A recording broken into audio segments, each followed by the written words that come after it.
Leonhard Stein is a great enigma. The dates of his birth or death are not known, nor is it known whether Leonhard Stein was his real name. His first stories appeared about 1917, publishing further in Strobel's Orchideengarten in 1919. His two books published in 1918 were the novel Die Feuerlilie and the Ballet of Death, a collection of varied, strange and dark tales which we shall review today. In The Vampyre we see Hermann Samasa having the new typist at the office he works at sneak into his room every night to suck his blood. He becomes weaker and weaker, and even when he willingly sacrifices his fiancée to be sucked dry by the vampire, it does not stop, eventually luring in prostitutes to have their blood sucked instead, nearly becoming a living corpse before he finally gets the idea to try and kill her. Some advice: do not slurp up blood from a vampire's corpse, even if you think it may do anything. The ring has Erwin tried to find a way to break up with Adele, but after he gets a strange ring delivered after a seance, he is told he had been seeing Adele every day, despite not having seen her for almost a week. Adele soon dies, thanks to his doppelganger's malicious intentions. Erwin travels abroad until he comes across the man himself, Veit von Hügel, but he is unable to do anything but blame himself, and the man disappears into thin air with an evil grin when he gets his ring back.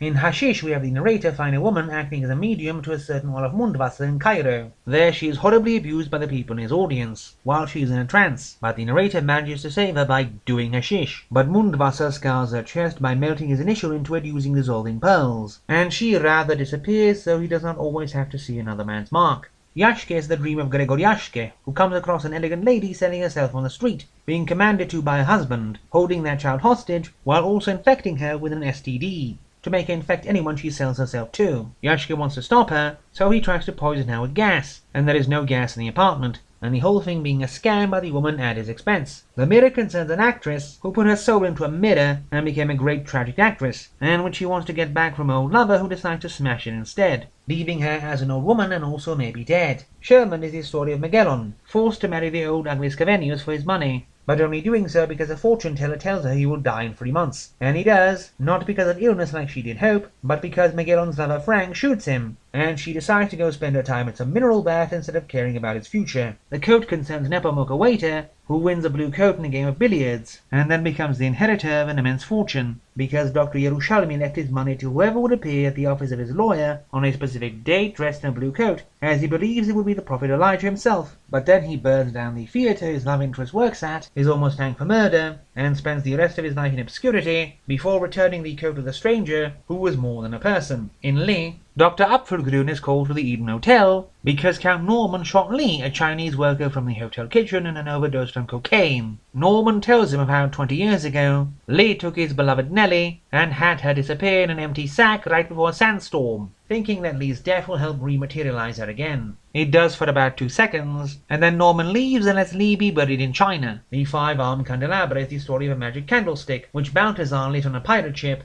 owned by a one-eyed pirate captain with an emerald for an eye, and whose knighting doomed 5 men aboard to die horrible deaths, be it burning one by throwing a molten ball into a telescope, lighting magical green flame on the top of their head, or having them burned alive for playing a secular song on a church organ.